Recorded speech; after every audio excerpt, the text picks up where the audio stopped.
Okay.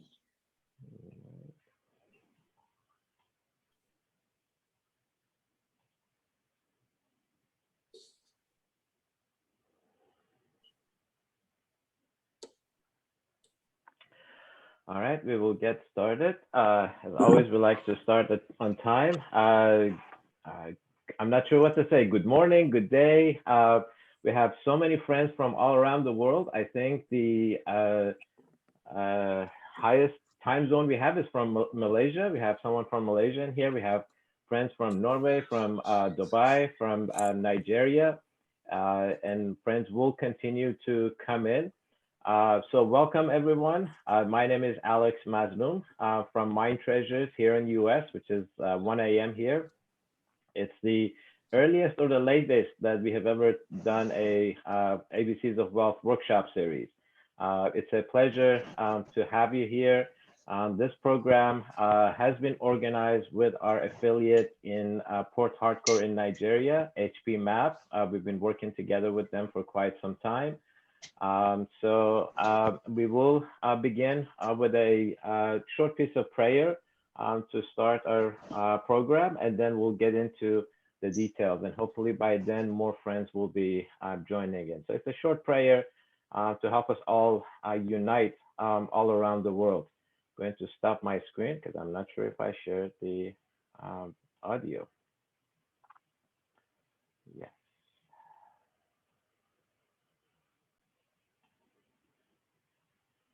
Does not kill it.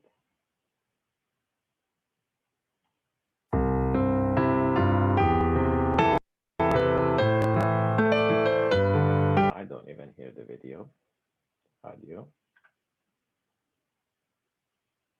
Let me see what happened. I hear it. Oh, you can hear it?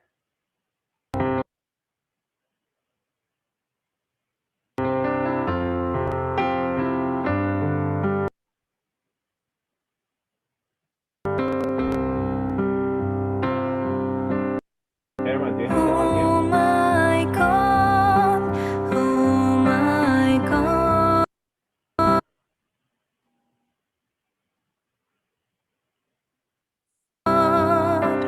Unite the hearts of thy servants and reveal to them thy great purpose. May they follow thy commandments and abide in thy law. Help them, O God, in their endeavor, and grant them strength to serve thee. Oh God, leave them not to themselves, but guide their steps by the light of thy knowledge, and cheer their hearts by thy love. Verily thou art their helper and their Lord.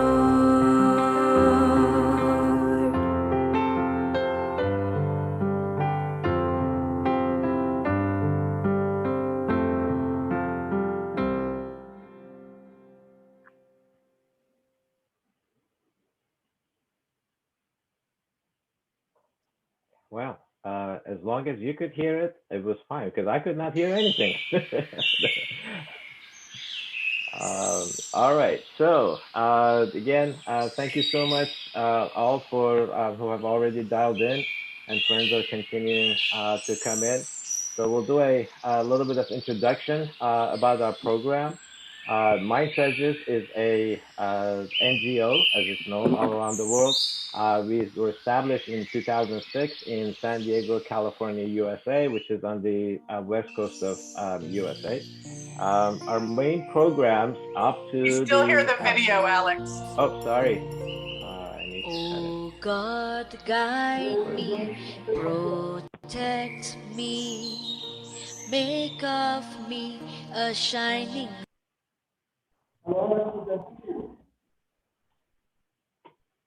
Okay. All right. It stopped, right? Yes. Okay. All Yes. right. Sorry about that. I don't know why I couldn't hear. You guys could hear it. And so Yes, we could hear. here come our friends from Port Harcourt who are attending the program virtually.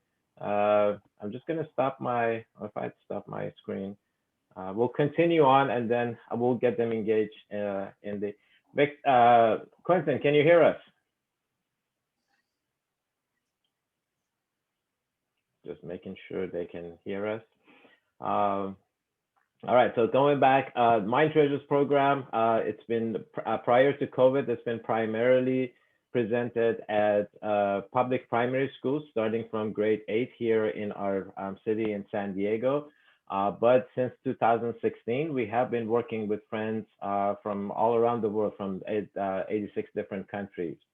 For this particular program, we have 95 registrations from 19 countries, which we do. Some of them already have logged in here. Hopefully others will log in shortly. These are the countries that are doing the program at this point. So a little bit of background about why financial literacy is needed. I'm sure everyone recognizes the need for financial literacy, and that's why you're here. But overall, financial illiteracy literacy is something that is a necessity for everyone, regardless of age, economics, geographical, ethnicities, realities. It doesn't matter where we are around the world. We need, everyone needs to learn about finances. And it's an education that is not being currently presented in schools. A lot of families are not familiar with it because it was not necessary to learn this from young ages. But as we can imagine, as we can see, these days, our children are being born. This is my favorite thing, are being born with one of these devices in their hands, straight out of their mother's belly. They're being exposed to material stuff. So the need to learn finances is becoming more and more clear. And it's regardless of how much material possessions we have, everyone, those that have a lot, need to learn how to utilize their wealth. And we will see that our idea of wealth is not just limited into material stuff. And then those that don't have enough, they can learn how to live within their means. So that's why it's so important that we do these types of programs. Another element of financial education is the fact that the development needs to start from very young ages, at home and at school. Financial education is not something that can be presented in like a 10, 20-hour workshops and we would say, all right, everyone learned it. It's a lifetime journey that we all need to learn. We all need to practice. There are habits that needs to be developed over time. And as we grow older, we learn more and more complex aspects of finances. As you will see, our program is very unique. If you have ever been exposed to financial education, most programs just concentrate on the technical aspects of finances, budgeting, banking services, countries that use credit, borrowing, and everything. It's something that everyone needs. And our financial education addresses spiritual, psychological, emotional, technical aspects of wealth acquisition and management. So I'm going to stop here. I'm getting comments from Tega and the HP Center that they cannot hear us. Everybody else can hear. So let me just, Irma, can you take care of the, or you're on your phone? I just sent Tega a message, like if she sees a little microphone on her screen, somewhere on her screen sometimes, or a little, little speaker emoji. Sometimes it's, muted. The audio is just muted on your screen. So you have to tap on that. So I just asked her if she saw a little. Yeah, because everybody else can hear us. So whatever is the problem seems to be locally to the friends who are having challenges.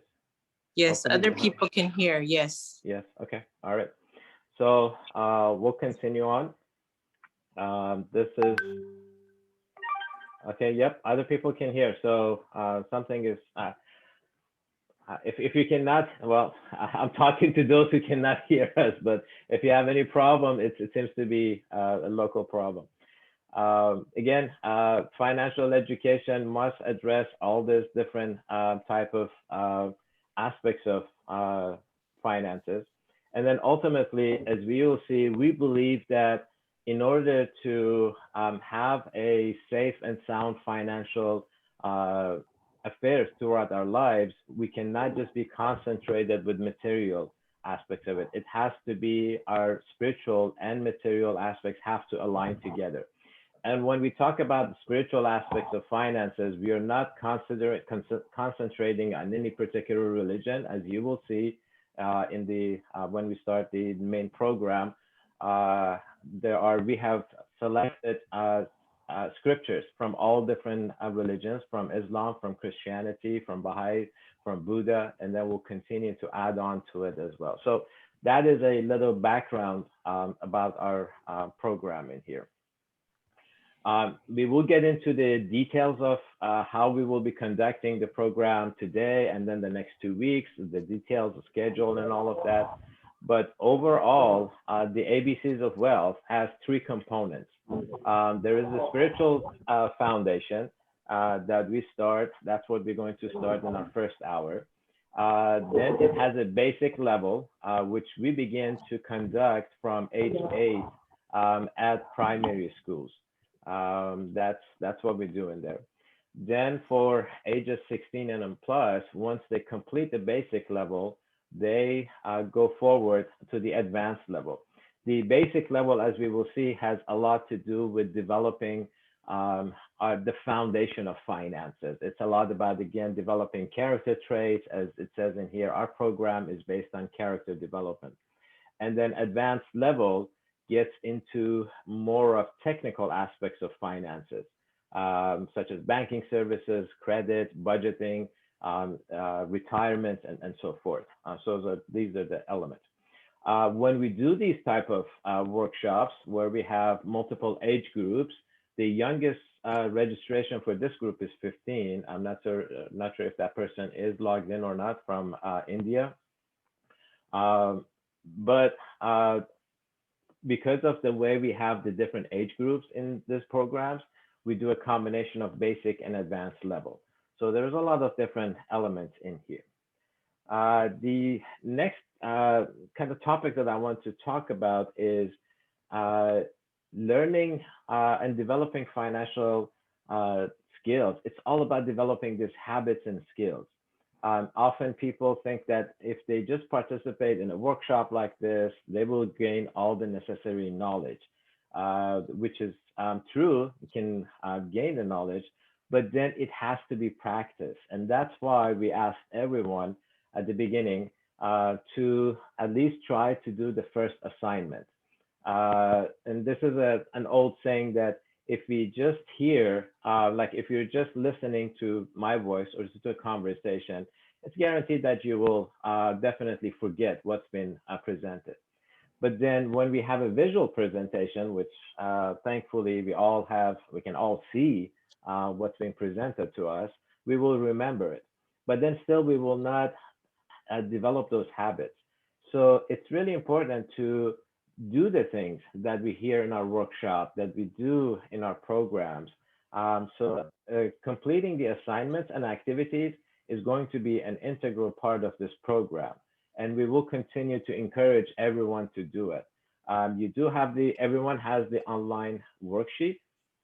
We also provided the printable material. If anybody wants to, they're identical. That can be printed in there. And then ultimately what we practice, we can teach to others. Part of our program is that the skills that we are learning, it's not only for us, but it's also for our family, for our community, and eventually the entire world. because at this point, financial education has not been widely rolled out. There are many people who are working on it.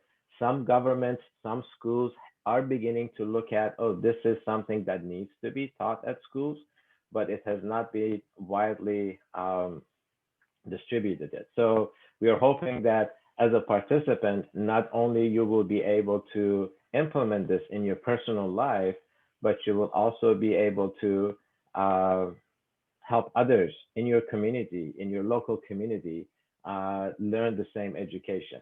And our program, our material is free for everyone. The material you have access to, it can be duplicated. There is no copyright. Everyone can use it, and we encourage everyone to use it for their local community. All right, I want to stop just a couple of minutes here to see if anybody has any question. You can put it in the chat. Next, I will be sharing the schedule, but I want to make sure that I don't just keep on talking. I have a tendency to do that. And then we'll do, depending on how much time we have, we will do some introductions because we need to keep up with the schedule. So if anybody has any question, please definitely put it in the chat. All right, I don't see anything coming through. All right, so the schedule this week and then for the next 2 Saturdays, this is going to be our hourly schedule. So once we start the program in 30 minutes, we will be every hour, we will be presenting for 20 minutes. And Mind Treasure staff, every session will be conducted by a different member from the Mind Treasure staff. Some of them are here, and then others will be joining us as well. Then after the 20-minute presentation, which is also interactive, it's not just our staff talking, there will be questions posted in the chat, and then most of the communication will take place over chat during the presentation. It's difficult to have open microphone during the presentation. And then we will break out, depending on how many people are present in the program, we will break out into breakout rooms. So we have 20 minutes there to consult on the topic that was presented earlier. And then usually we like one person from the group to be selected. The group can select their own representative that will come back, and then during the next 15 minutes, report back on the topic that they consulted upon, and there are certain questions that they can answer to. And then at every hour, we will take at least a short 5-minute break. Some of them have longer breaks. So I'm going to put up the schedule for today, and then also next 2 weeks. The times are based on Nigeria time because that's where the program has been scheduled, and then our time. But you can see we will start, as I mentioned, in about 25 minutes. We will start, this is where we will be. We'll start with faith and finances. We will have a 15-minute break, and then we'll have our next session. And all the sessions are capped at 1 hour, so we will not do more than 1 hour. And then we will have this is based on the friends who are in person in Nigeria. So they'll be taking a 30-minute lunch break, and we can walk around and take our break too. So this is the schedule for today.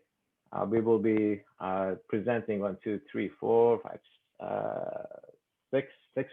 modules for today. So every day we'll have a 5-module base. So there is a question from Pakistan. It says, this course helps us in chartered financial planning courses. Yes, definitely. If I understand correctly, Osman, do you mean by charter school, or if you can elaborate on your question in chat, maybe I can provide a little bit more information about it. All right. So any questions about the schedule? Can continue to put that in. All right. Okay, I'm going to go over to the online worksheet and show how this works. Hopefully everyone has had a chance to open their online worksheet. I know some friends have been able to do it. They have done their first assignment. So our program, our material can be presented either via this online worksheet, which is basically a Google Sheet, or a printable material. And I'll go over both of them. As I mentioned, there's the basic level, and these are our basic level starts with character traits, and then every character trait gets connected with the financial aspects of life. And the way you find this worksheet, everyone should have received an email with a link to it. If not, I'm going to show you another way of finding it. So those that have a Gmail address, I'm going to open my Google Drive.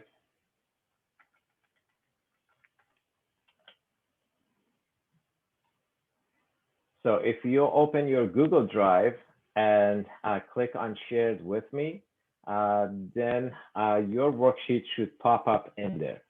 So there should be a link to your worksheet. If you're using your phone to do this, you should have Google Sheet already. If you have an Android phone, Google Sheet should already be there, or Google Drive should already be there. So that would make it a little easier for you to access it. So those are the different ways. A laptop or a computer is definitely a lot easier to present, to work on this worksheet. Cell phone can be used, but cell phones, the screens are usually very small.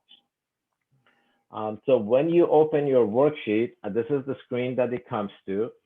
Each one of these is a link to one of the tabs at the bottom in here. And each one of these tabs is a lesson plan. So for example, I'm going to go to the first lesson plan and activity that we ask everyone to do. This works very much like a form. So for example, this one we had the last question. There was a quote in here: if we could see the miracle of a single flower, clearly our whole life would change. This is from Buddha. And then there was a question: what is the miracle of a single flower? And as you start typing your answer, the system will automatically, if you see on top, it says the system will automatically save your responses. There is nothing to submit. There is nothing to save. As you type, the system automatically saves your answer and then submits it. And we have visibility to it as well. We can see what you have completed in your worksheet. And for those who are requesting a certification from us, completion of these assignments are very important in your online worksheet. We need to see that you have completed your assignments in the online worksheet. So I'm going to go back to the table of contents on your worksheet. Again, you can click either on the tabs below to get to the worksheet, or you can click on any of these tabs and it will get you to the worksheet in there as well. If you ever need to see the course syllabus, the schedule that I was showing you, this schedule of daily what's happening, that link is here. This is the course syllabus that has all that information. You can always access it there. The other part of this is the printable versions of the program. I'm going to, this is again one of the tabs. These are all the different languages that our program is currently available, and we continue to add on to this list as we recruit volunteers. I'm going to make this just a little larger, it's small. So as you can see, the program has been, the only language that has been fully translated to is Spanish. Spanish is actually, everything is available. But then the program is available in Arabic, Chinese, obviously English, French, Hindi, Korean, Portuguese, Spanish, Swahili, and Vietnamese. Those are the different languages, and we will continue to add on. So if you need to download the printable material, you would just click on this link and it would open up. I'm going to open that so we can see what's in there. So it will pop up PDF files. These PDF files, you can download them. Again, there is no copyright material on it. You can download, you can distribute them however you like to use them. Again, this is the basic level material. There is a full facilitator manual if you have not seen it in the basic level, and then the advanced level, the faith and finances. And this treasure box is something that we mainly use for students in primary schools. It's a great element of the program. We will talk a little bit more about it in the coming hours or maybe next week or so. So I think that's all I needed to present. If anybody has any question, we have a little bit of time that you can open your microphone. It would be okay if the connection is good. I'm getting some messages from.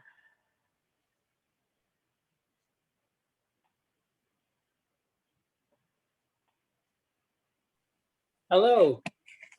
Yes, go ahead, Alex. Hi, Alex. Another Alex. Thank you. I wanted to ask how we can best support this and spread the program. Of course, I'm sure one of the aspects is participation and engagement. Thank you. So yeah, the best way to support the program and spread it is first we learn the program. As you're participating in it right now, we will be going through the entire material. Second thing is to implement it in your personal life. As you will see, this is not something that we just learn and set it aside. Every element that we will be learning throughout this 3 weeks is something that you can implement in your personal life at different levels, setting goals, creating a budget. Of course, budgeting is not necessarily something that our young ones can do in primary schools, but then it's something that as we get older, we can do. But for our young ones, we have time management sheets that they can learn. And then after that, once you're comfortable, you can organize small groups of children, young adults, or whoever you like to in your local community and begin to present. And we can continue to support you with your endeavors. As much time and resources we have, we can organize these types of workshops at no charge. Again, that is really limited based on our resources. So that's something that we can do. I hope that helps. Okay. Anybody else has questions? I know our friends in Nigeria are still trying to come online. It seems like they're having a little difficulty. Hello. Sir, I have questions, sir. Yes, go ahead, Osman. Where you have to invest your money in this course, you will learn me. I'm not sure I understood your question. Can you repeat that, please? Sir, I am asking that where you have to invest money in future. Okay, I have to, yes. Okay, Hello? so for that you have to wait. We're not answering like investment questions at this point. So please just hang on to that, and then we will get into how do we invest our time or different things. So we can answer that a little later if that's okay. All right. Anybody else has a question? Hector, you have a question? Go ahead, please.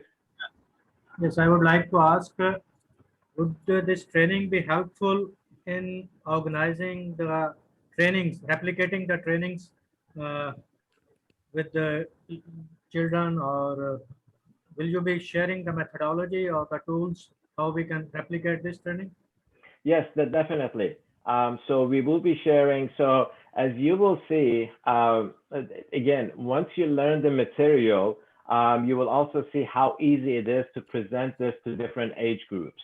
But we will have, there is an additional training after the 3 weeks. We haven't scheduled it yet, but what we call a train the trainer session.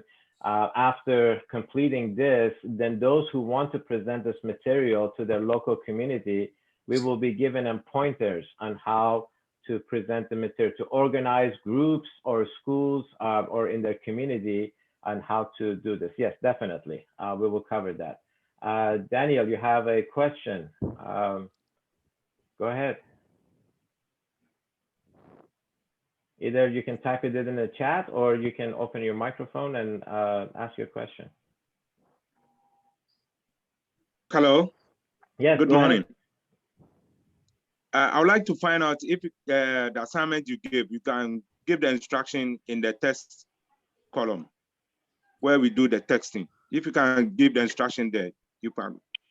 If you can put the instruction at the text column. Instruction in the text column. Which instructions? The assignment you want you give.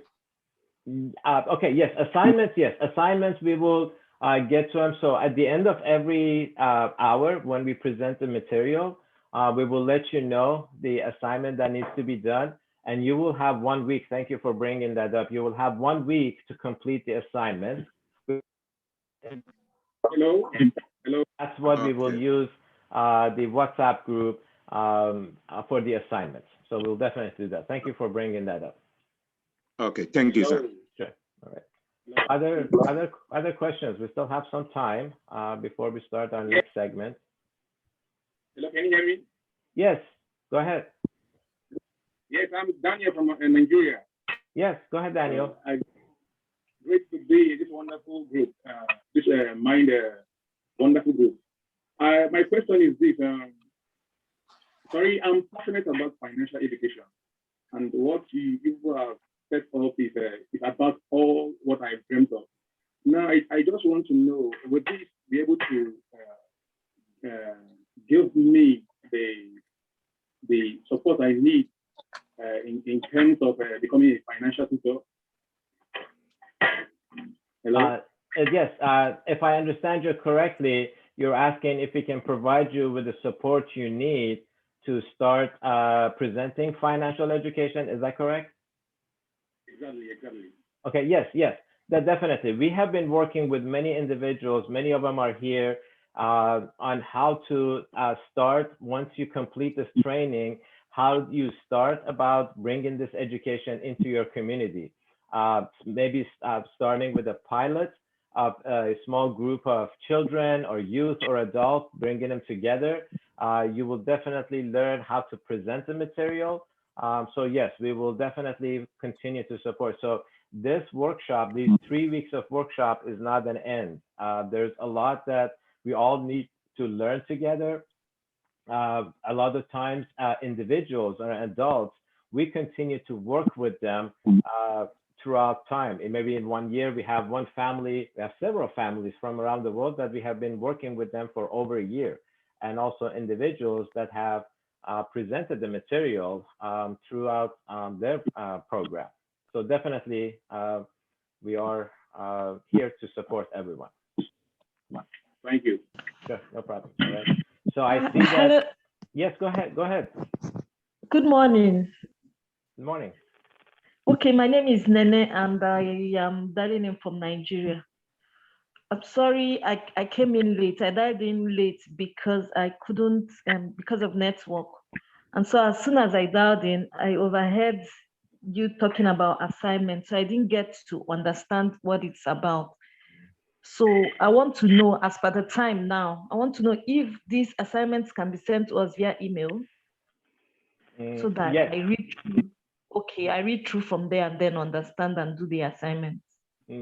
Yes, for those who are just coming in, I was just sharing, and we will review how the online worksheet works too. The assignments would be given at the end of each session. So, and we will post it in the WhatsApp group as well. So if you missed, and the whole session is being recorded. So that is not a problem. If you missed any part of it, you will have a chance. We will share additional material in the WhatsApp group. All right. Okay, thank you very much. You're welcome. Thank you for being here. Great to have you. All right. Any other questions before we start our first hour of instruction, which is about faith and finances? Just a question. Yes, go ahead. The question regarding faith, when it says faith, some educational systems aren't very inclined to that, like a very secular society like Norway. That's interesting. You might call it interesting concept with regard to economics. So in the course of this sessions, perhaps this will become clear. But it was just an initial question in my mind, how that comes in and how it relates. Thank you. Okay. So if I understand your question correctly, we have designed the program and we have successfully implemented this all around the world. The program has been designed with everyone in mind. It does not, especially our basic level in there, and the foundation that we will all discover together is agnostic. It does not present any local economy, because we do understand, as you can see here, we have friends from all around the world in here. And what we present can be easily presented in any local economy, and we have experience with that this has worked. Then, of course, there are additional material that when you decide to present and conduct such classes for your local economy, you would have to customize or add into it. For example, borrowing is something that I think happens in any economy in different levels in there. But how is a borrowing system in Malaysia, in Nigeria, in Dubai? They're all different. So for those, then our local affiliates add in the information that's needed. But overall, as you can see, I mean, I look at everyone who's here from all different parts of the world. Financial education is something that is needed. And it's something that we need to begin to present it at a young age. And more individuals, families are doing this. So that's something that there's no definitely question about it. And as we go through, and we work also with individuals to customize the program for their local needs. It is not, our material is what, as we like to kind of consider it, is a framework that can be customized for any group, any local economy. So we will consider that more as we go through. Thank you very much. You're welcome. All right. Other questions? Anyone? Still have a few minutes before we start our next segment.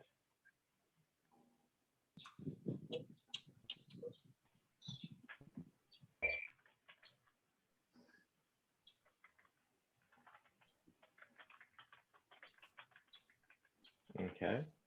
Well, if there are no other questions, we can actually start the next segment.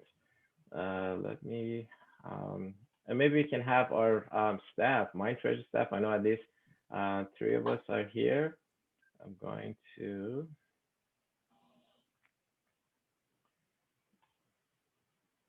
make one of our staff a co-host. Okay. So Nari, I think everyone is ready. We can get started with our first segment. Morning, everyone. It's nice to see so many people out and ready for this series that we're starting. And we're looking forward to spending time with you, as Alex has already told you. And so I get to kick off our first session, which does kind of come back to Alex in Norway's question, because our first session is on faith and finances. And basically for this course and for these sessions, we sort of start off with some foundational things. And like you said, it's very much it's not from one specific religion per se, but we realize that there are some spiritual underpinnings, even when we deal with something that seems as mundane as finances. And so we're going to just dig into that a little bit today. Actually, Alex, can we just go straight into the first page of the session? Sure. So should I go? Take us from there? Should I start with the questions and then? Yes, perfect. Yes. Okay.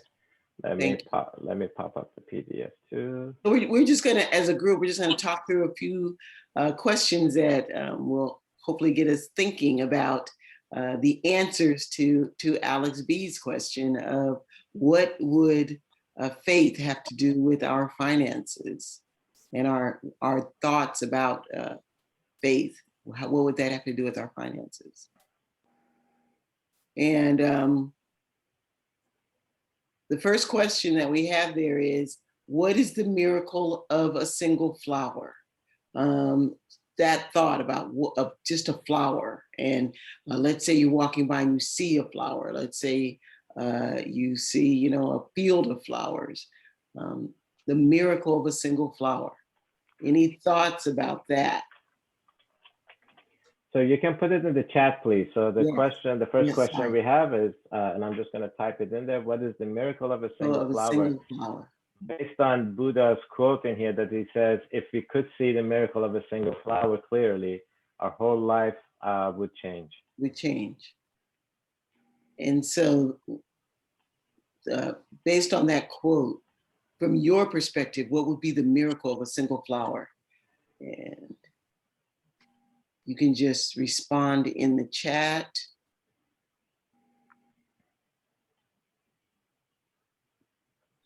And we have no takers, Alex. I know. I thought we were sleepy 1:30 and 1:40 in the morning.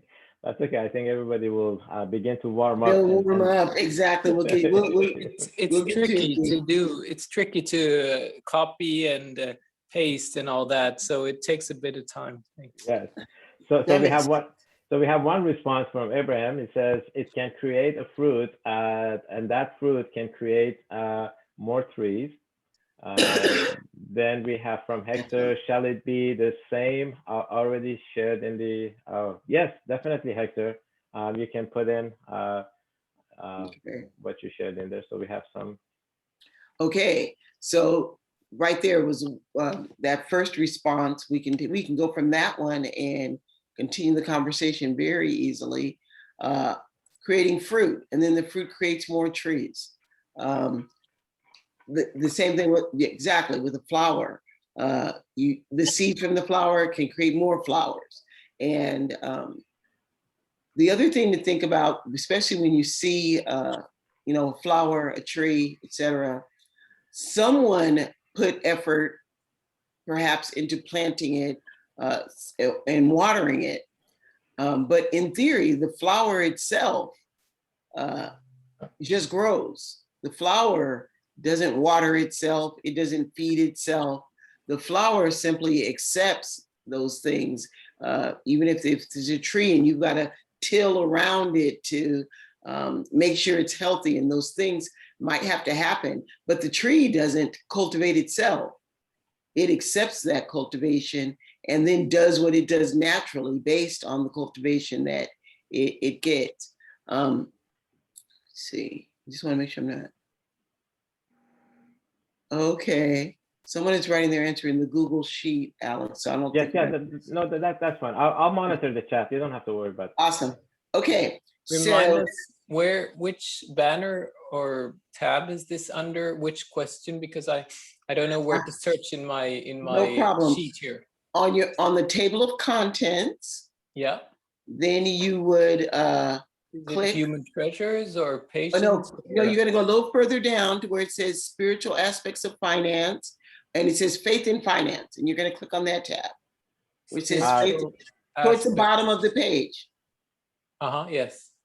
You click on that page. Spiritual. Faith in finances. No, that's actually the responses. So the questions are in the initial material and spiritual goals. Initial goals, right? Oh, the questions. The questions. Thank you. Yes. Okay. Right. Yes. Now Perfect. I found it. Okay. Gotcha. Awesome. Okay, so we can go back into these questions. Great. All righty. And so when you think about it, a flower provides, it can provide beauty, it can provide pollen and seed so that it can propagate more flowers or more plants of some sort, fruit potentially, depending on the type of flower it is, if it's a fruit tree, etc. Yet it itself doesn't till the soil, it doesn't water itself, it doesn't do any of those things, yet it propagates and provides. And so we want to think about that. Flowers attract the insects, and then those insects are moving the pollen along. So thank you, Samuel. That's another example. And so we want, when we think about the spiritual aspect of finances, this is one way we can consider for ourselves, how are we being like a flower? How are we allowing the process to then happen so that then we are used to grow, to propagate, to perhaps provide for others, in addition to ourselves? How are we bringing beauty to the world? All of those different things go into this sense of finances is more than just money exchanging hands. Continuing, my spiritual material goals. And you can just type this in the chat, something you would like to accomplish in your lifetime. I see a couple more items in the chat. Mm-hmm. Maybe, Nari, maybe we can share. Is it okay if I switch over to the scriptures so we can? Yes, yes. So we have found in various scriptures from different religious thoughts, this sort of concept that there are quite a few concepts that are very common across different religions that relate to these concepts that we're talking about. And so in the Bible, you can see there's the verse from Matthew, take no thought for your life. You know, so you don't need to be worried about these things. And I'm not going to read through all of them just for the lack of time. But if you can see the highlights in that very first one, consider the lilies and how they grow. Like we said, flowers, they're not toiling and spinning, but they're out there and you can see them, and they can be taken advantage of, and we can all see the beauty of them. Okay. And this thought of being like a flower also affects your priorities. So at the end of that verse, it says, seek first the kingdom of God and his righteousness, and all these things will be added unto you. And so the spiritual side of finances is putting it in its proper perspective, so that your priority isn't getting money. Your priority is fulfilling your purpose, just as a flower fulfills its purpose. And then the byproduct is what everyone else receives from that flower fulfilling its purpose. From you fulfilling your purpose, the financial byproducts will come with that. But the key priority is fulfilling your purpose. And so that gets you to that ultimate spiritual question of, why are you here? Why are you created? And that's something only you can answer upon your own reflection. But there are some different answers here, some big picture answers. And one is to know God and worship him. And that comes from a variety of faiths, in the Baha'i writings, in Islamic writings, and Christian writings. The idea of our greatest purpose is to recognize a creator, or recognize creation, and that we are just one part of it, and we have a role within it. And then the other thought is you're preparing for the next stage of life, that this isn't all there is. And even as we go through life, we're here to serve God's purposes, Tega says. And so there's this thought, this process that we go through where we realize that we're always going through different stages in this life, and this life isn't all there is. And if there's another stage of life, then how am I living here that prepares me for that next stage? So Nari, continue. maybe we can maybe we can Yeah, go back continue. to our questions because that's Perfect. where because we didn't pose those Yes. questions. So the questions that we are Yes. responding to, and again, all of these questions you will see how they play a role in our finances. Right. Hope everybody can see that that's the reason. As you will see, all of these show us how we can live our lives in a spiritual way, day to day, not separating our spirituality from our day-to-day finances and lives. They have to be intertwined in here. Exactly. So the two questions that we are asking are spiritual and material goals. We'll definitely concentrate on the material goals in the next hours or so. But then the question is, why are we here? What's my purpose? So maybe we can, I'm going to put that into the chat. Yes, good. And a couple people have actually started answering that one already, Alex, I saw. Yes, yeah. So let's Yeah. see if we can get more responses. So here's the question. Yes. Why are we here on earth? What is our purpose? Okay. So I think one response was, I'm here to serve God's purpose. Mm-hmm. And that's what we had. Okay. Because I think there we most go. And Ibrahim, to make a difference in the world. Yep. Because I think most often we get so consumed with daily lives, just trying to prepare our meal, how to make sure that we have a roof over our head. Let's see. And now these days, I think more and more, these devices are becoming so distractive that we are so consumed by social media that we're forgetting our true purpose of being here. Right.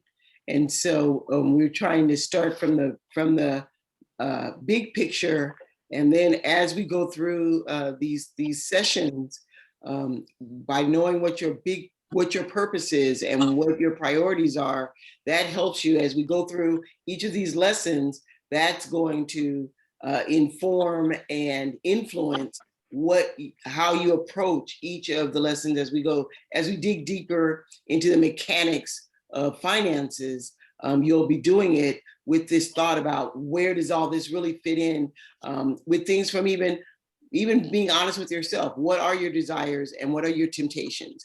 And some of those can be very positive, like leaving a legacy for your children and your grandchildren in the future, or they can be very negative in terms of wanting to accumulate, a lot of possessions. And so recognizing those things within yourself so that as you're making financial decisions, you know what's at play as you're doing that.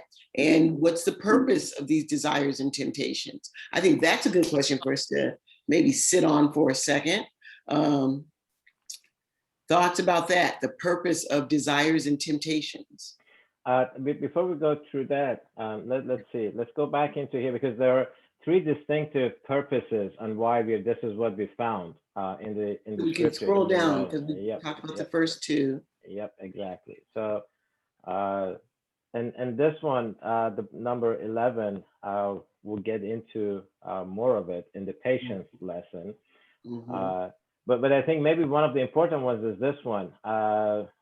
That it says from the Bible, it says, lay not up for yourself treasures upon earth, where moth and rust doth corrupt, but store treasures in heaven. And that's where actually the name Mind Treasures come from. We took the treasures from the different scriptures, and we realized that these treasures, as we will see, we are all born with them, and they need to develop over our lifetime.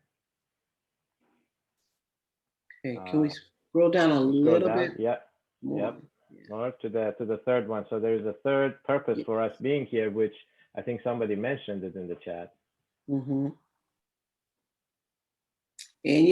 quite a few of you hit upon this third one as well, serving others, right? And it's as close to us as serving our families. But it's as huge as serving humanity in some way. Serving in our workplace, serving in our neighborhoods, just serving others, making sure that what we're doing really is benefiting others besides just ourselves. and that can go out, kind of has a ripple effect out from our circle of family and friends out to all those that we come in contact with, those that we're in different organizations with, et cetera. And even going on beyond us, as we said, leaving some kind of a legacy that serves others and benefits others beyond our own life. Okay, so now I'm going to put yes, the next question, the desires and temptation. Yes. So that will be a good one in the chat. What's the purpose of desires and temptations?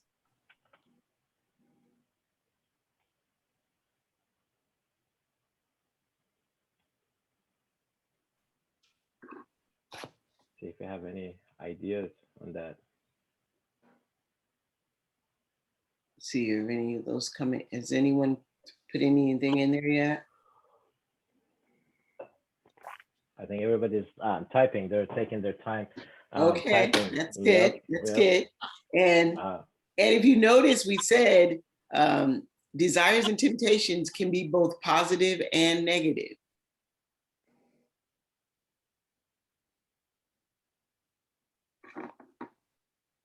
So now let me ask you this. Are these desires and temptation, do they start early in life? Do they start later in life?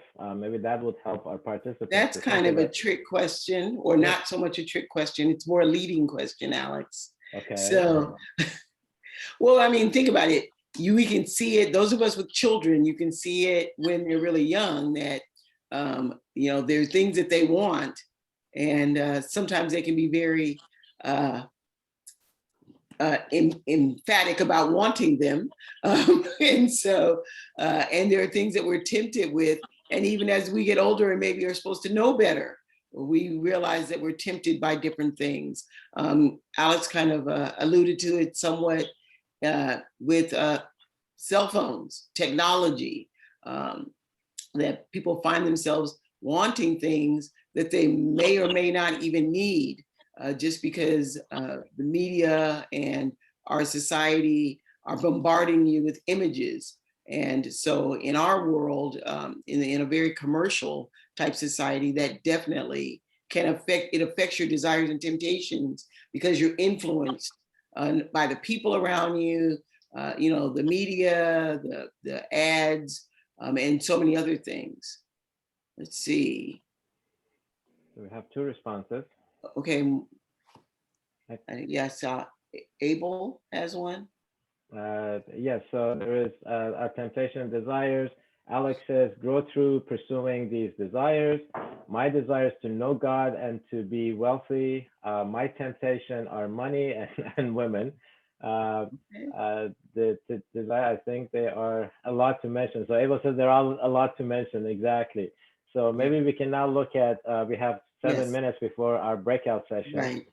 So maybe we can read about the desires and temptations. Okay.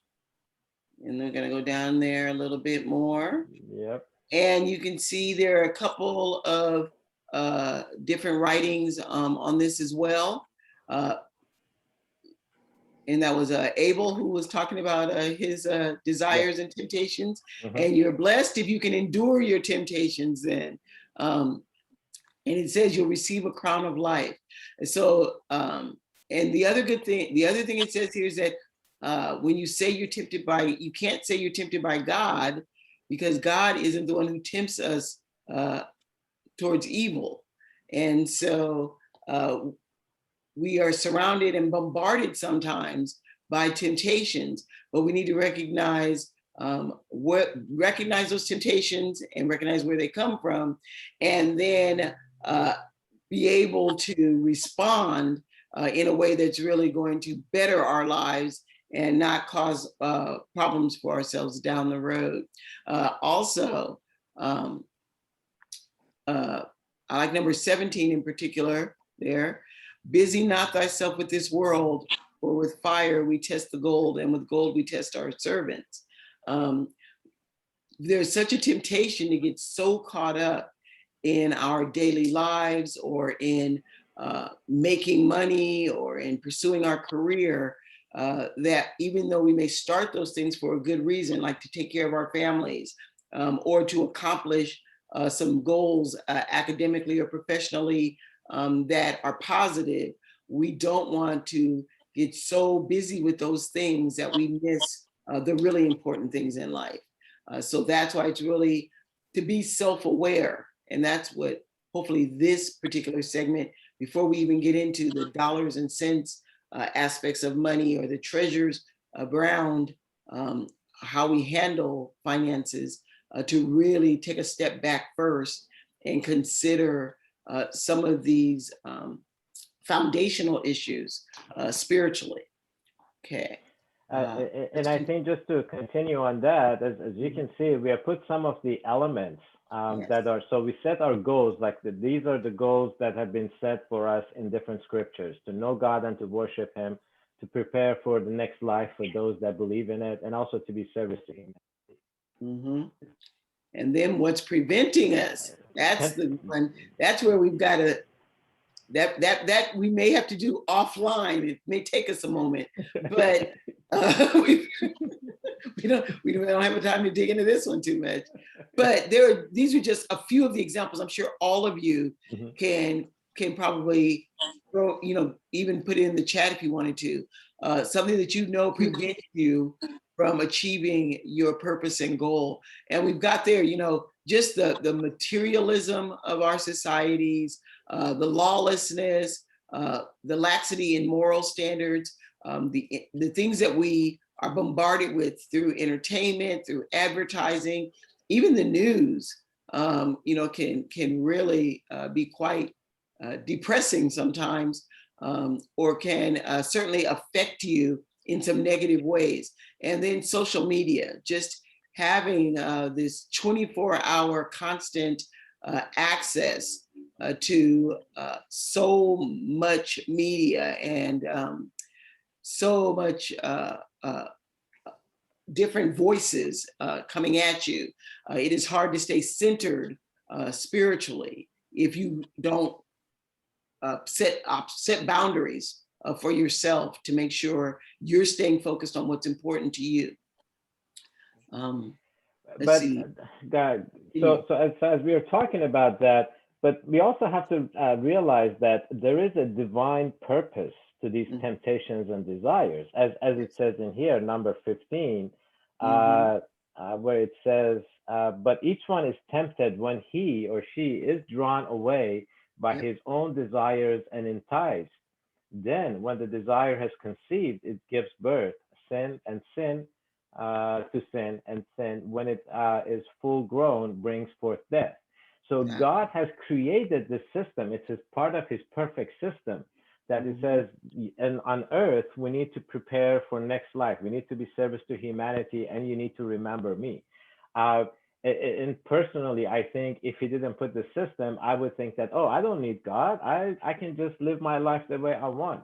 But he has put, this is like when we go to any school, we learn topics, we learn math, we learn physics and all of that. But there is a system to test us to make sure that we have understood.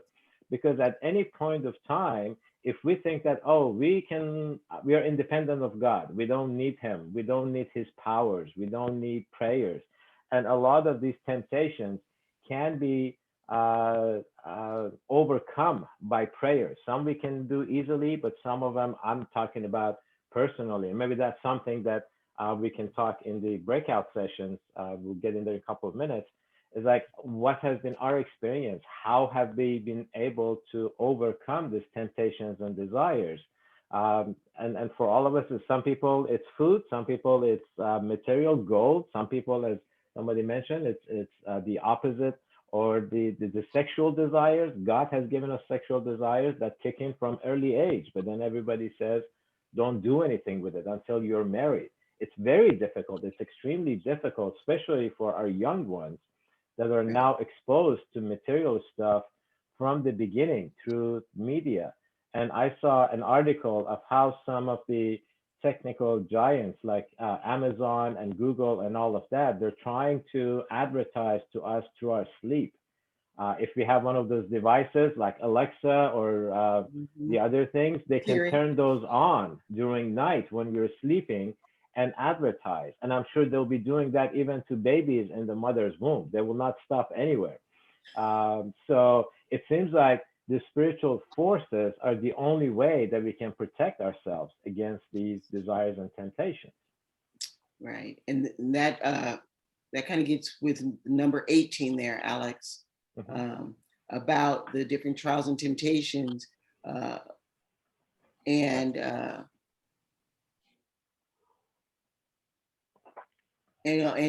that we've got to be,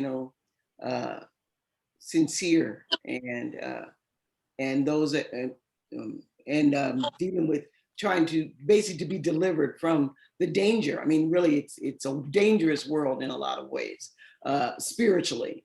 And then we have to be grounded and recognize it, which I think is one of the things you're saying, and helping our children recognize a lot of the, what would be called spiritual warfare. And, it sounds very, ethereal, but it really plays out in our day-to-day interactions and our decisions in our daily lives. Our life necessities. Let's move really quickly. We gotta get into the chat. We're about ready to go into the breakouts, I think. Yep, we are ready. We can do this later as part of the lessons. Why don't we do that?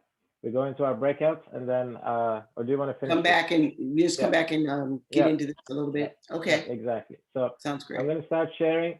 We have created 3 breakout rooms. So everybody's going to go there once the pop up on your screen, please go to your breakout room. The friends who are in person in Nigeria, they will have their own breakout room. I'm going to try to find them because they keep going in and out. Before I start this, let me see. HP Map Center. Okay, I may have to do that. All right, so we have 20 minutes in the breakout rooms. It's all open conversation. And remember, select someone who's going to be presenting the highlights of what you've discussed in your breakout session. And, oh, I have 5 unassigned. Okay, here we go.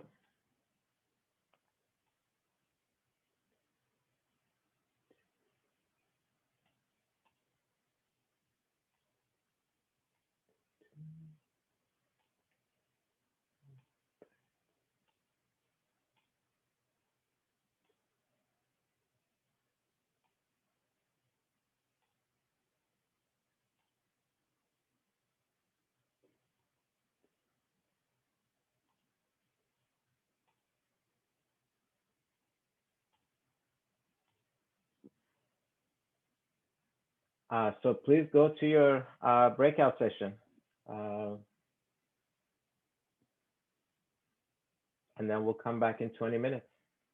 There should be a button on your screen that gets you into your breakout session.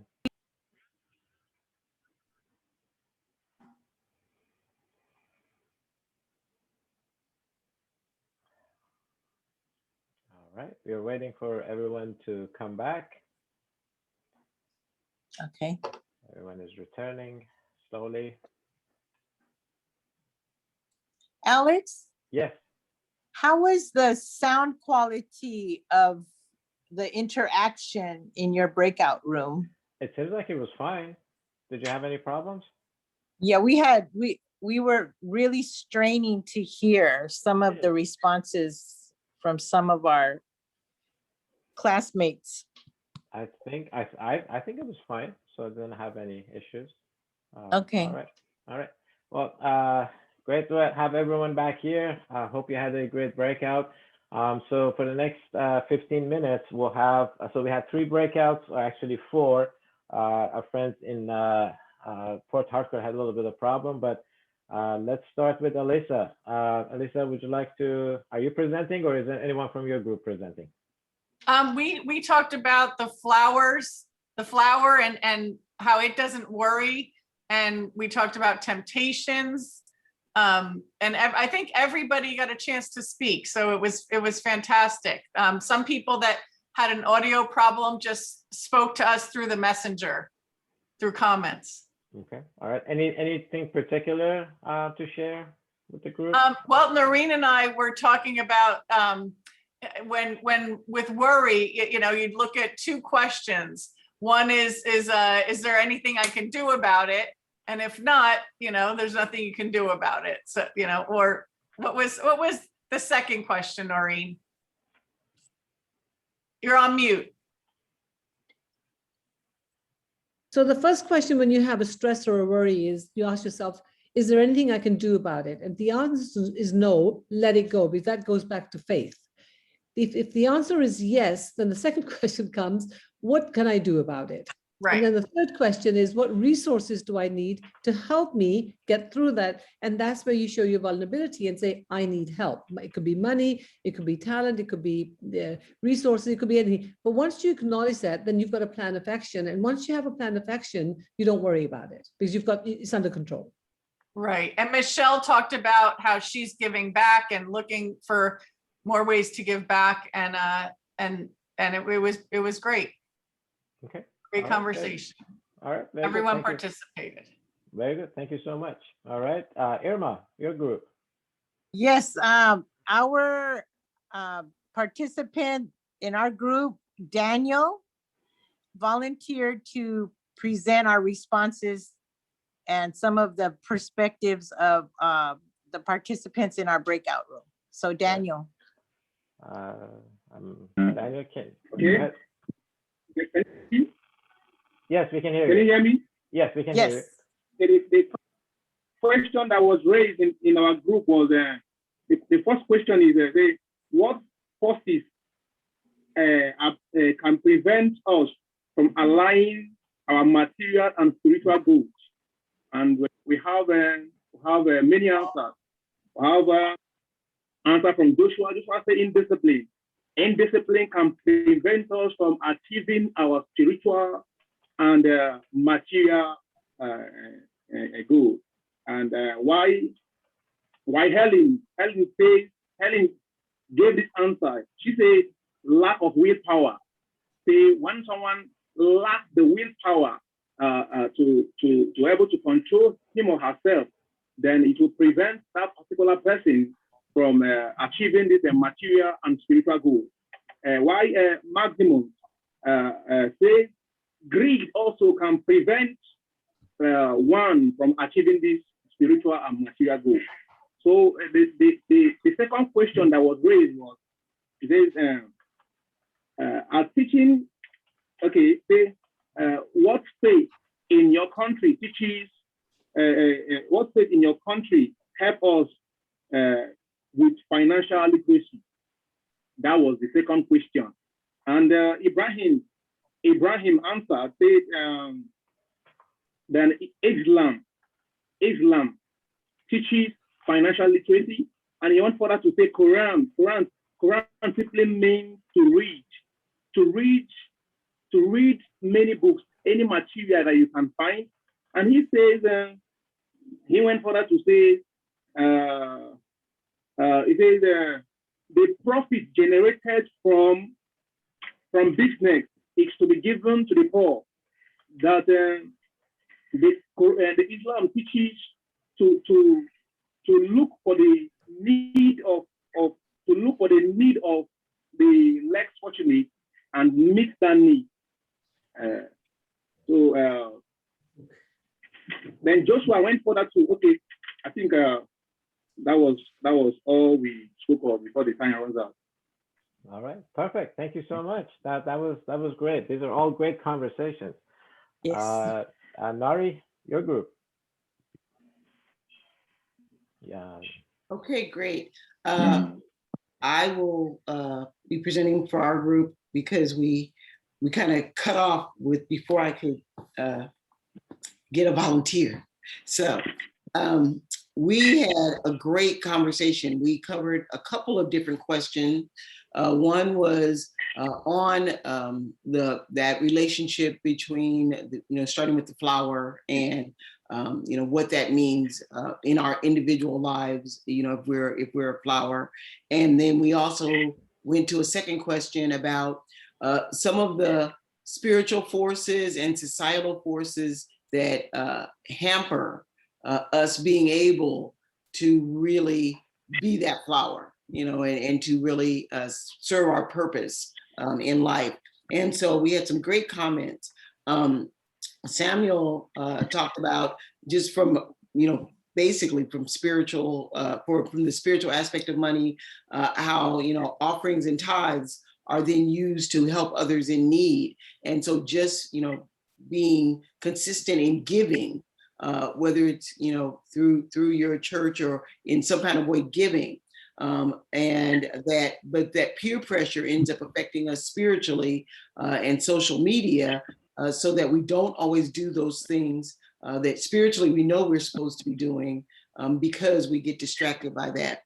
And he went back to the verse that talks about how good religion is taking care of the needy, and that you have to be financially sound in order to obey God's directive of helping others. You've got to make sure that you're financially sound enough to do that. And then Gloria talked about how we can't separate the secular and the spiritual, and that there are no biological accidents. So we each have to fulfill our assignments to our family, to our career, and to the world, etc. And that money affects our ability to fulfill all of our assignments.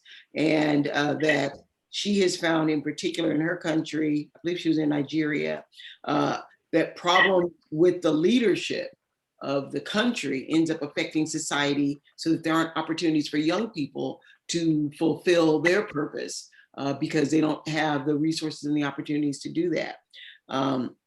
And Tega went back to Matthew 6:33, which is seek first the kingdom of God and his righteousness, and all these other things will be added unto you, and talked about how we have to, that balance is necessary in our finances of what are we seeking, versus what are we doing and accomplishing.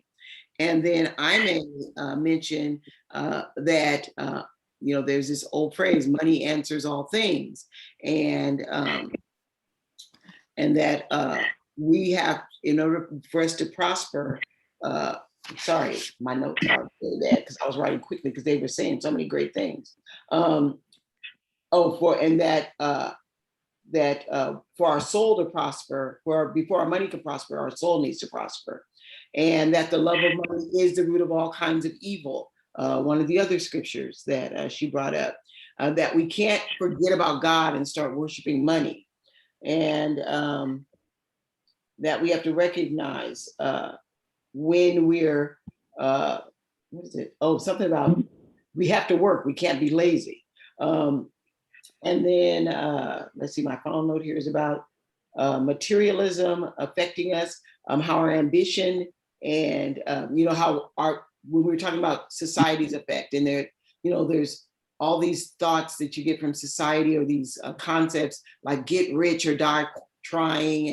And there's such a push to be ambitious, but it could be for the wrong reasons. Instead of being ambitious to fulfill our purpose that God put us here for, we become ambitious just to get more money, just to accumulate it.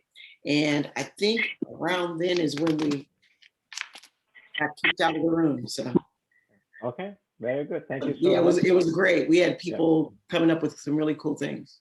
Okay, thank you so much. Let me see if audio from our friends in Port Harcourt. Clinton, has your audio been improved? I don't know, they're really struggling with their audio. Doesn't sound like it. Okay, we will touch bases with them once they take care of their audio. So Alex from Norway asked where can he find the information that we just shared, the scripture. So let me go back and show you on your online worksheet where you can find everything. So this is when you open your online worksheet, this is the table of contents that you come to. The questions, so if you haven't done them, now this is the time that we review the assignments. So once we're done with today's session, throughout the week, we really encourage you to go and complete these assignments. So the questions are under here. It says initial material and spiritual goals on this tab, or it's at the bottom in here. I think everybody can see the bottom. Let me bring this into the. So in your online worksheets, there are also tabs. If you are working either on your computer, laptop, or on your phone, you should be able to see these. So if you click on the initial goals, that is where you see the questions. And again, you can just type your answers in the gray boxes. And when we type things in, when we do the assignments, we remember the topics that's been presented to us. And this will be retained for you forever. As opposed to when we write stuff on paper, we did misplace them, we forget where we put them, we lose them, but this would be retained so you can always refer to it. The compilation of scriptures can be found on this tab here where it says Faith and Finances. On the top, you see there's that little tab that says Faith and Finances. If you click on that, it will open up the PDF file. That can also be located from this tab to from the table of contents. Either way will get you there. So we have like 5 minutes before we take a 15-minute break. And I'm gonna. Alex, can I ask a quick question? Sure, Only go ahead. because I wanted to go get back with Alex of Norway because he had opened with a question about this topic. And so I just wanted to check in with him. Did we answer your question? Did you see how, how the topic worked with finances? Or other thoughts you had now that you've gone through this little session? Thank you very much. I'm seeing this now, the PDF with Faith and Finances, and reflecting on it, I think I will get my answer. In our discussions, it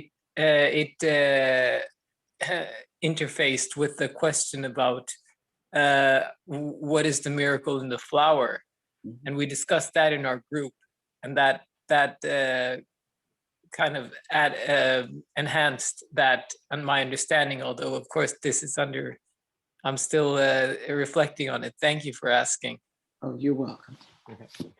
So just a quick review, and this is why we do this foundation, because again, many people, when they think about learning about finances, it immediately starts with banking services, savings accounts, credit, budgeting, and all of that. But because, and it was so great to hear everyone's contribution in there from the different religions. This is what we found. They have all, from the beginning, they have all talked about how us humans on earth, we are spiritual beings. We are not material beings. We come to this world naked too. We don't bring any of the material stuff with us, and we don't take them with us. But this material world is needed, as we will see. There is an example that we will discover in the patience lesson, that how we need to always prepare for the next life. And a requirement for that is to make sure that we get our finances in order. Rely on God. I really love this one scriptures in here, if I can find it toward the end. Life necessities. I mean, it does not get any more clear. And this is the miracle of the flower. Which one is it? Not trying to find that it clearly says, don't worry about your life necessities.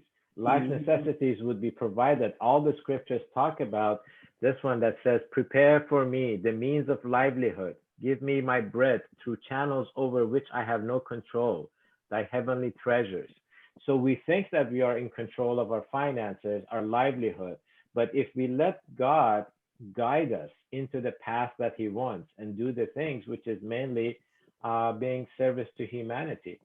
And often there's the question, so if I create a system for myself where I don't have to worry about life necessities, what am I going to do with my time? Well, we can either spend it on social media and watch nonsense of what people are doing, what celebrities doing, or whatever they're doing, or we can take this one. It says, forget your own selves and turn your eyes toward your neighbor. Bend your energies toward whatever may foster the education of men. If ye follow in his way, on you. And I can personally share from personal experience that since we have started this program, Mind Treasures program, my wife and I started this program 15 years ago.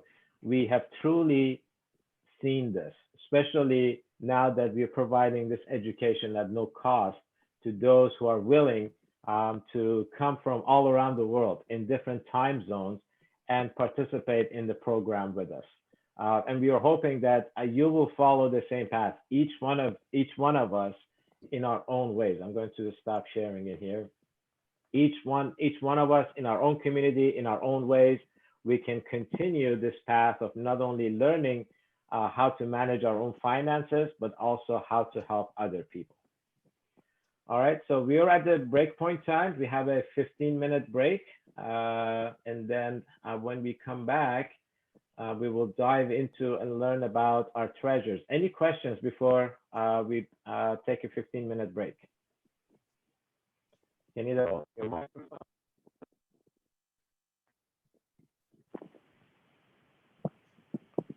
Been very fruitful, thank you. All right, very good. So thank you very much, everyone. Let's take a 15-minute break, and then we'll come back at the, I think, top of hour for most of us. Hour. Let's continue on. Welcome back, everyone. Hopefully you enjoyed your little break. Next one is going to be longer. Next break is going to be half an hour because it's at least lunchtime in Nigeria, and they requested a half an hour break. So, and I'm going to try to take a little nap in the next one. All right. So our next topic is human treasures. So as you saw, we talked a lot about treasures in the last hour. And like I said, our program organization name is Mind Treasures. So Irma from our team is going to tell us what these treasures are so we can all discover them together. Irma, it's all yours. Should I share my screen? Should I share the? Absolutely. Thank you, Alex. Good morning and good afternoon, everybody. Today, I will love to share some ideas about our human potential and our mind treasures, our human treasures. Yes, my screen is so small. We can read. One of us can read the top the scriptures in there. Yes. Would one of you please read the first piece there? Lay not up. I'll read that one. Lay not up for yourself treasures upon earth, where moth and rust doth corrupt, and where thieves break through and steal. Okay, but lay up for yourselves treasures in heaven, where neither moth nor rust doth corrupt, and where thieves do not break through nor steal. For where your treasure is, there will your heart be. This is from Matthew, from the Bible. Yes. And the next reading, can one of our team members? I got it, Irma. Thank you. No problem. Regard man as a mind rich in gems of inestimable value. Education can alone cause it to reveal its treasures and enable mankind to benefit therefrom. That's from the Baha'i writings. Yes. And just as treasures are uncovered from the earth, so virtue appears from good deeds, and wisdom appears from a pure and peaceful mind. To walk safely through the maze of human life, one needs the light of wisdom and the guidance of virtue. And that's from the writings of Buddha. So our goal here is stated, learning how character traits affect financial affairs. Now, if we see here, has anyone ever considered the life of a diamond? when you get a diamond in its roughest form, it's a stone. The diamond is embedded in the stone.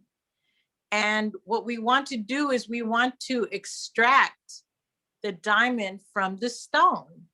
So that's a process that occurs in the life of a diamond. So first it must be extracted from the stone. And then there are many processes to polish, cut, and transform that little piece of glass that looked like it was embedded in a stone. Now we have this beautiful gem, but that isn't the finished product. The finished product is in the last illustration. When you apply the light to the stone, what happens? You have this brilliant, multicolor, multifaceted gem. And it's very lovely, and it doesn't look anything like what you started from. So throughout these processes, now you have a beautiful gem with the light shining through it and sparkling. And it's a beautiful process because it is very much like the human being. We are born like that little stone. We start out pretty rough. And then with the time and the work that we do in our lifetime, we are refining that stone, or refining ourselves to become something very precious. And when we end up at our highest potential, then that's when the light is being applied to the stone and you see the full beauty of that potential, just like the stone that became this beautiful diamond with the light shining through it. And Alex, what was that you said the other day about what the light represents? So maybe we can ask our participants. So if we think of ourselves as this diamond, when we are born, it's a lot of hidden potentials in it. And obviously these potentials are the character traits. Who knows what this light is that when it shines through us humans, all these character traits will become manifest. So in the chat, what do you think? Who can tell us what this light is that must shine through us? And we need to become this polished diamond. Let's see if anybody can guess that light. Yes. So another analogy is that if you keep that diamond in a dark room, it really has no value. And that's why when we go to diamond stores, you see lights being pointed at the diamonds to bring out their glories. Okay. Yes, Noreen commented that our spirituality or our deeds is the light that comes into the stone. And that is so true. It's the light of God for those that believe that there is a God and we are born as a spiritual human beings. These are the characteristics, and this is what it says in the Bible, where it says God created us in His own image. Obviously, we never know what God is. He's an unknowable essence, but we know Him by all His character traits. He has everything. He has all of these character traits, and so do we. But whether we can manifest them or not, that's what we need to work on. Yes. And as we look into this second part here where it says activity 1, here we see a listing of the many character traits that all of us in some way might possess. And it's quite a number of things here. We see accountability, caring, determination. These are wonderful qualities in a human being. And from this, you can decide, you can look and kind of take a moment to see which of these characteristics, and you can do this in your homework for next week. You can really think about these characteristics and see which ones you need to work on? Which ones are strong inside of you? Which ones need a little bit of work? It will take a little time for you to read through and really think about this, because many times some of us are very strong in certain aspects. Others of us have to work to develop those character traits and make them stronger. We sometimes in our classes with our youngsters, we show them a picture of this strong man, and we say, just like a strong man has so many muscles, but he becomes strong from using the muscles, from developing the muscles, working out. And that's how, the same way that we work out physically, we also must work on the character traits that we possess that need to be stronger. Yes, thank you, Alex. Alex has this really good picture here. It's an illustration of the strong man. And here you will put your treasures, you will list your treasures and identify the ones that are strong inside of you, and then identify the ones that need work. And you can start really thinking about it and looking at, you do a self-assessment maybe, and think about these character traits. And because at the end of the day, as we are going through our financial literacy program, we want to always keep in mind that these character traits directly influence the way that we manage our finances. And this is what we want to become more excellent in, these character traits, so that will go over into our efforts in becoming better at managing our finances. Did you have something to add to that, Alex? Yes, yeah. So I put a question before we get into how these character traits play a role in our finances. I put a question in there. Is everyone born with all these character traits? So I'm going to bring these back and see what everyone thinks. Is everyone born rich with all these? And this is just a small set of character traits. They're actually unlimited. Or are we all born with all of these? Or some of us have some of these and we don't. So let's see what kind of responses we get from our audience. So Maximus says we are born rich. Okay, that's one response. So I would assume Maximus says that we are born with all of these. Yep. And one way we can look at this is that we all have these potentials, so we can all be flexible, we can all be loving, we can all be patient. Daniel says, yes, we are born rich with all of these.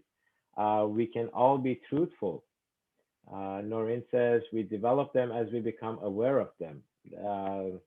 Exactly. So from our friends in Port Harcourt, they're saying, yes, we are all born rich. But then the opposite question is that is everyone, let's say, truthful? And probably the answer to that is no, because especially in the society that we live, we are being forced almost not to be truthful. We are forced to pretend somebody who we are not by wearing different type of clothing, driving or wanting things that we don't necessarily cannot afford. So I'll read a few more comments and I'll turn it back to you, Irma. It says, Herbert says, yes, we are born with this, but they are inactive. Yes, they're hidden with us. Agabi says, so we just need to work on them. Exactly. And this is why, again, our program is called Mind Treasures. These are actually our spiritual muscles, and that's the connection between these character traits and the muscle figure. Just like we all have muscles that we need to physically work on them, these are the same way too. Irma? Yes, and Ribone said, from South Africa, forgive my pronunciation, said it requires practice.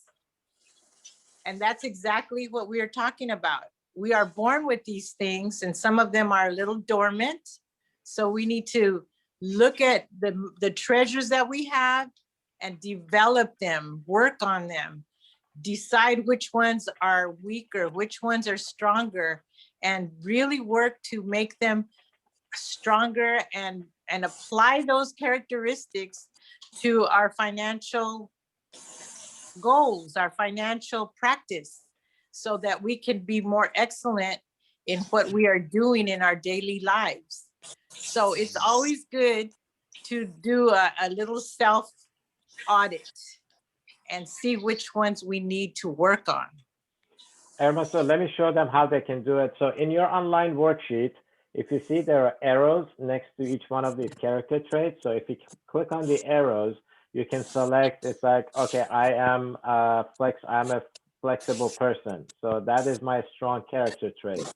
I'm not a patient person. I need to work on that. So this is how you can, in the online worksheet, this is how you can select which ones you need to work on and which ones are strong. And then we recommend that you pick one that you really like to make it perfect, whatever that is. I know this is something that we're going to talk about. And for most of our cultures, this one, punctuality, is a challenge. Punctuality, being on time, is a challenge for a lot of us. So everyone should pick one and put it up there, and we'll see how that plays a role. So Irma, we got 5 minutes before for our breakout. If you want to. Okay, so this one, there we go. yes, so as we saw that with the diamond, we're born in a state where we need to work on all of these mind treasures.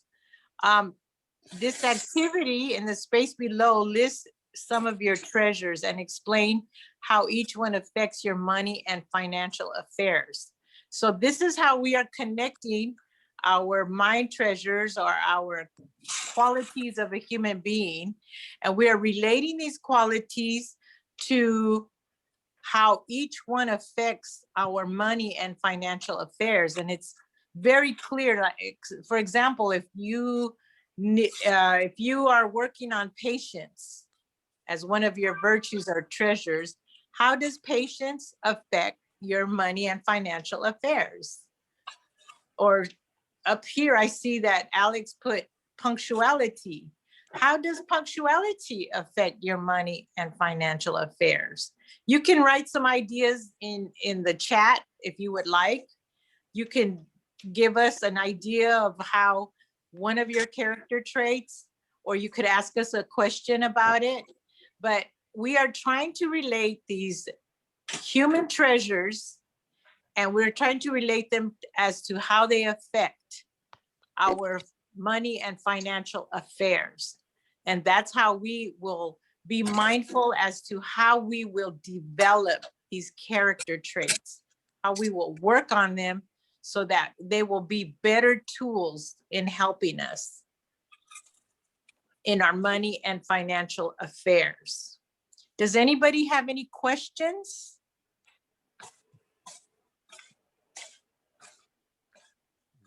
Everybody's quiet now. Yep, the first hour we drained everyone. Yeah, we did.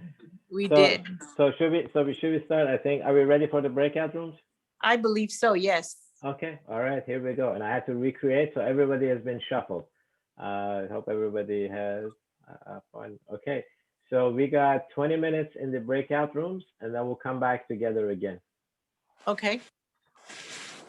Please go to your breakout room. You should have.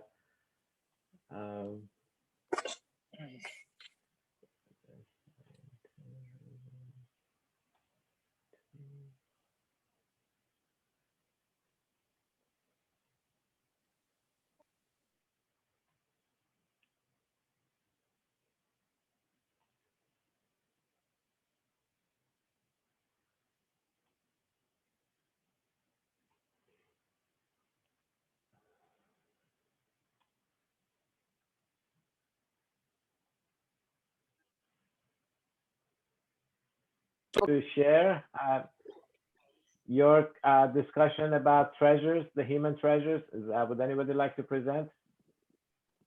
Okay. right now we can continue. Someone just said we. Anyways, let's ignore that. One of the treasures that we were so excited to look at the part that had to do with the treasures that we are born with. We just analyzed the importance of punctuality in business and in finance. How can punctuality affect your business? How can it affect the finance? And we got to discover something very important, that if you are always available at your business place, at your business environment, and the people within the environment gets to know that you're always punctual, then they will want to patronize you because they know when you come and then when you will leave. And then if you have this habitual nature of coming late, attending late to meetings and all that, or attending to your business, that will make a lot of customers move away from you. And so these are some of the things that we've just shared right now before we had the hookup. And so I think Austin has something else to say.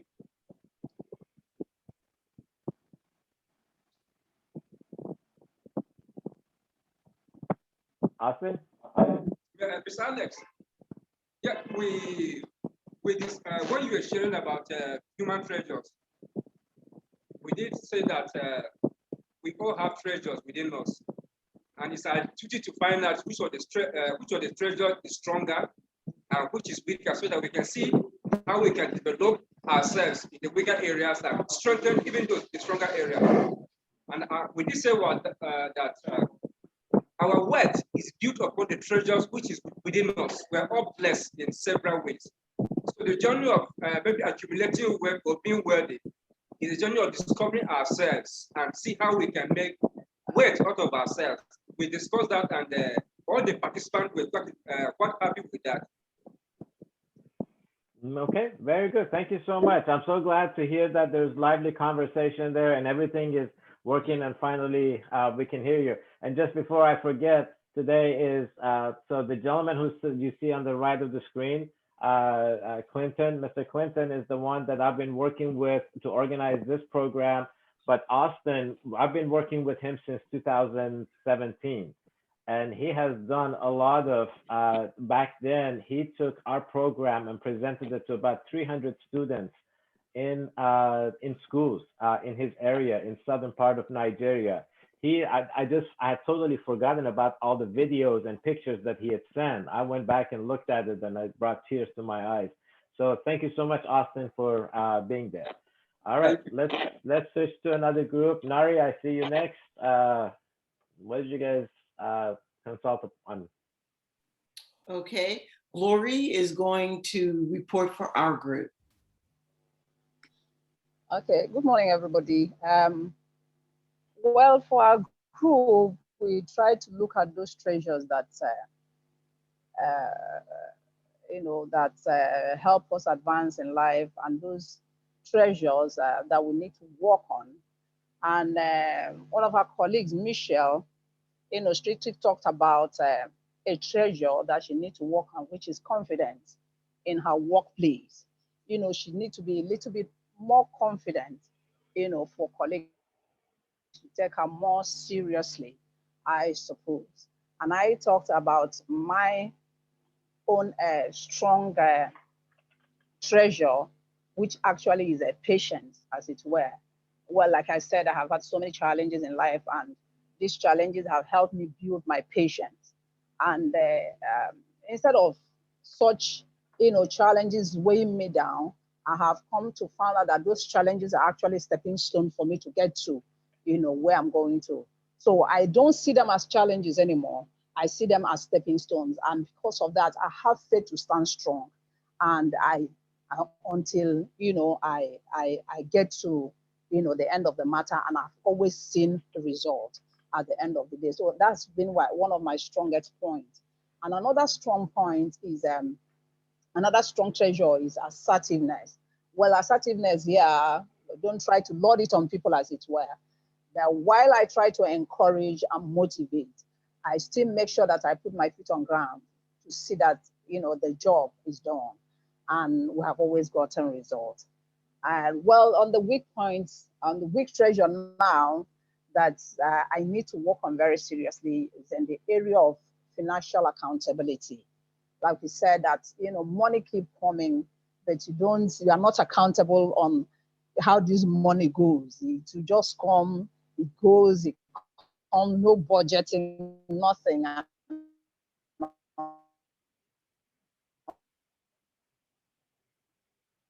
think we lost our voice. So I need to work on that area. So we now talked about what do we to be able to, what are the risks, the panacea to these financial unaccountability. Of course, we have to be determined, first of all, to budgeting. I said you can make it determined to follow that budget through. All right, very good. Thank you so much. That was a great report. Jade? Okay, great. Hello, everyone. The question that we responded to, let me just pull it back. I have a few different screens opened up. We responded to, which of your human characteristics do you need to further develop to better manage your finances? And we had several of people in the group that contributed and shared with us, starting with Hatem, talked about two, and each person was sharing, we started to realize that, there's not just one, there's several of these characteristics or human treasures that are related to each other and that work together. And so oftentimes we had people that were sharing more than just one. So Hatem started us off and talked about determination and integrity. And he had said, in terms of achieving a life vision or a business vision, that it's very important to be honest with yourself, but also with everyone else. And that you're able to become wealthy, and not just financially, but wealthy intellectually and spiritually. And that determination will allow you to commit not only to yourselves, but to what that vision is. And so seeing determination and integrity work together was really important in terms of actions that are related to his finances. And then Joshua also talked about determination, but talked about determination in a little bit different way. He shared with us that he found himself in an environment that does not encourage any system that can help his finances. And what has kept him going is because he's determined to make it. So he continues to persist in doing what he knows how to do, with the determination that one day he will achieve his goal, and that has kept his finances growing from one level to another and gradually moving on. So really kind of focusing on what those goals are and persistence through the determination that he has to continue to advance. And then Agbai shared with us truthfulness. And truthfulness is related to her finances because she felt like, when you're being truthful with yourself, that you won't act like you have more when you have less, right? So just similar to that accountability that we were just talking about, and not having a need to front, right? So there's no need to act like you have something when you don't. And the quicker that you're able to be truthful with yourself, then the less likely you will be to put yourself under unnecessary stress and pressure. And relating to that, Rebeone talked about consistency, and that when you're not consistent, for example, with your budget, that it will be not only unhealthy for you, but unhealthy in terms of the lifestyle that you might live. And so really focusing on being consistent in your actions and in your budget in terms of the decisions that you were making about your finances, and that consistency paying off in terms of your health benefits.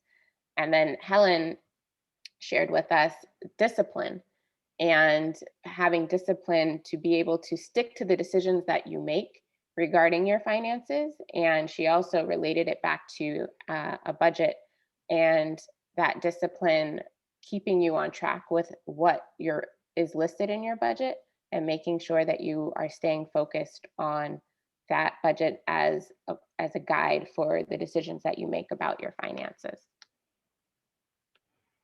All right, very cool. Thank you so much. So these are all great thoughts. As you're seeing, hopefully you're beginning to see the theme of our program that is coming from a spiritual foundation. It's coming from a character development foundation, and then we will get into the technical aspects of finances. So just bear with us. We will get into setting goals and budgeting and all of that stuff. Irma, did you guys go, or did Irma's group go? I'm not sure. Noreen, I can't hear you. You're muted. Can you unmute yourself, please? Yes. So Irma led our session very eloquently, and we basically had 3 questions. Which of our human characteristics relates most to financial security? And what were some of the aha moments that you've seen in yourself or in others? And the final question was identifying our character traits. So it was a very good discussion because everybody came up with amazing answers. So basically the answer to the characteristic that relates most to financial security was consistency, responsibility, reliability, integrity, accountability.